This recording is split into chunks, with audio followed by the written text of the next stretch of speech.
Obama, जिसे सुनकर जातिवादियों के होश उड़े।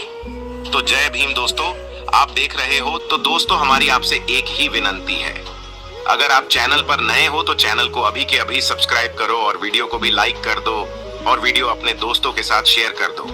और हाँ, अगर आप इस वीडियो को अंत तक नहीं देख सकते तो अभी वीडियो को छोड़ दे। तो चलिए वीडियो शुरू करते हैं। दोस्तों, जो कि एक अमेरिकी राजनीतिज्ञ हैं जिन्होंने 2009 से 2017 तक संयुक्त राज्य अमेरिका के 44वें राष्ट्रपति थे डेमोक्रेटिक पार्टी के। वे अमेरिकी इतिहास में पहले अफ्रीकी अमेरिकी राष्ट्रपति थे। ओबामा ने पहले 2005 से 2008 तक इलिनॉइस का प्रतिनिधित्व करने वाले अमेरिकी सीनेटर के रूप में काम किया।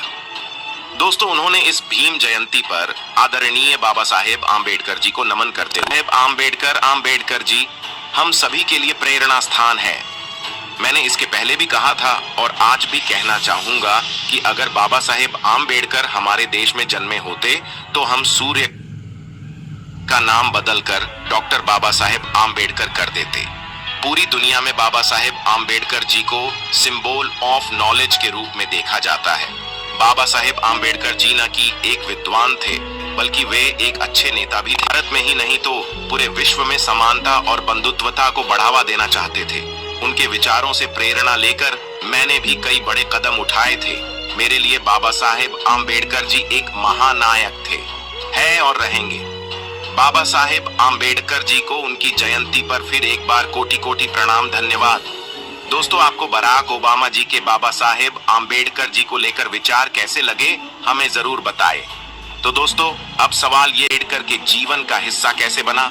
दरअसल ज्ञान की परंपरा श्रम से आती है, यानी जिस समाज में श्रमण संस्कृति रही हो, ज्ञान पीढ़ी दर पीढ़ी उसी समाज में आगे बढ़ता है। भारत का आदिवासी समाज हो या ओबीसी समाज हो या दलित समुदाय, मेहनत ही इन समुदायों की पहचान रही है। आदिवासियों के पास तो प्राकृतिक ज्ञान विज्ञान का भंडार ही रहा है। अकारण नहीं है कि बहुजन समुदायों से आने वाले महापुरुषों ने ही विसंगतियों के खिलाफ आवाज उठाई और समता मूलक समाज व्यवस्था बनाने का विकल्प दिया। दूसरी तरफ ब्राह्मणी समाज में श्रम की परंपरा कभी नहीं रही, इसलिए इनके यहाँ कर्मकांड और काल्पनिक कथा कहानियां तो खूब मिलती हैं, लेकिन वैज्ञानिक काम और लेखन नहीं मिलता। इसी कारण भारत के सवर्ण समाज ने दुनिया को आविष्कार और बौद्धिकता के नाम पर कुछ नहीं दिया। इनके यहाँ विद्या की देवी रही, लेकिन बहुसंख्यक जनता अशिक्षित रही, ज्ञानहीन रहे। धन की देवी रही, लेकिन यहाँ के बहुसंख्यक लोग सदियों से कंगाल बने रहे। शक्ति की देवी रही, लेकिन यह देश लगातार गुलाम होता रहा।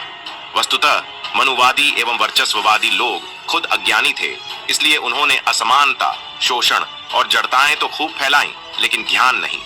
वहीं यहाँ के अनार्य समाज में तथागत गौतम बुद्ध, कबीर, रविदास, ज्योतिबा सावित्रीबाई फूले, फातिमा शेख, शाहूजी महाराज, गाडगे बाबा, अछूतानंद, नारायण गुरु, बिरसा मुंडा, तिलका बाबा जैसे अनेक परिवर्तनकामी महापुरुषों की एक पूरी समृद्ध परंपरा दिखती है।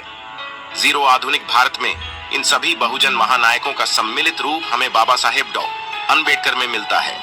डॉ. अम्बेडकर के पास विदेश के प्रतिष्ठित विश्वविद्यालयों से प्राप्त शिक्षा तो थी ही, उसके साथ साथ अनुभवजन्य व्यावहारिक ज्ञान की भी प्रचुरता थी।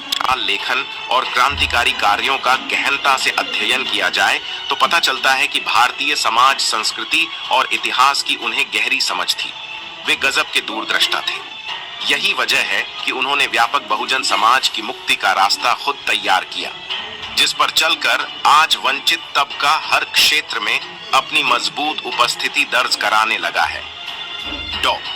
अम्बेडकर के आंदोलन के मूल में आत्मसम्मान और मानवीय अस्मिता। शुरुआती दौर के उनके आंदोलन को देखें तो चाहे वह महाड़ सत्याग्रह हो अथवा कालाराम मंदिर का आंदोलन, सब जगह यही संवेदना दिखती है। मुक्ति की, आजादी की, मानवाधिकार की, समानता की और जाति विशेष के एकाधिकारों के खात्मे की। महाद्दत सत्याग्रह के दौरान उन्होंने स्पष्ट शब्दों में कहा था कि हमारे आंदोलन का उद्देश्य सिर्फ यह नहीं है कि जो निर्योग्यताएं हम पर थोपी गई हैं वे हट जाएं। चाहते हैं एक ऐसी क्रांति जिसमें नागरिक अधिकारों के मामले में आदमी और आदमी के बीच कोई भेद न किया जाए, सभी मनुष्यों को उच्चतम स्थान तक पहुंचने के लिए समान अवसर प्राप्त हों और जाति की कोई बाधा न रहे।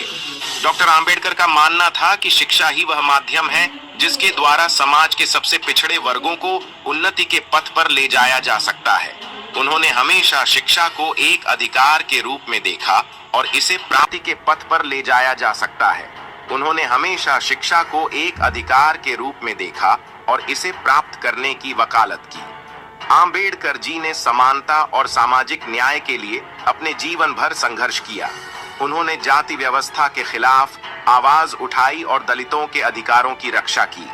डॉक्टर बाबा साहेब अम्बेडकर जी की सबसे बड़ी योगदान यह है कि उन्होंने भारतीय संविधान की रचना की, जिसने पिता का अधिकार दिया। उन्होंने विशेष रूप से उन अधिकारों को सुनिश्चित किया जो दलितों और पिछड़े वर्गों के लिए आवश्यक थे। उनका मानना था कि सामाजिक न्याय के बिना राजनीतिक स्वतंत्रता अधूरी है। डॉक्टर आंबेडकर जी ने न केवल जातिवाद के खिलाफ लड़ाई लड़ी, बल्कि उन्होंने महिलाओं के अधिकारों के लिए भी आवाज उठाई। उन्होंने हिंदू कोड बिल के माध्यम से महिलाओं को विरासत में संपत्ति के अधिकार और कोशिश की। अपने जीवन के अंतिम वर्षों में बाबा साहेब ने बौद्ध धर्म की ओर रुख किया और 1956 में बौद्ध धर्म को अपनाया। उनका मानना था कि बौद्ध धर्म में वह समानता और भाईचारा है जो हिंदू धर्म में नहीं है। डॉक्टर बाबा साहेब आंबेडकर का जीवन हम सभी के लिए एक प्रेरणा है। उन्होंने न केवल समाज के लिए बल्कि पूरे देश के लिए एक नई राह तैयार की। आज हम जो भी आजादी और समानता का अनुभव द्वारा की गई महान संघर्षों का परिणाम है। आइए हम सभी डॉक्टर बाबा साहेब आंबेडकर जी के योगदान को याद करें और उनके द्वारा दिखाए गए मार्ग पर चलकर एक और अधिक समता मूलक समाज की स्थापना की दिशा में काम करें।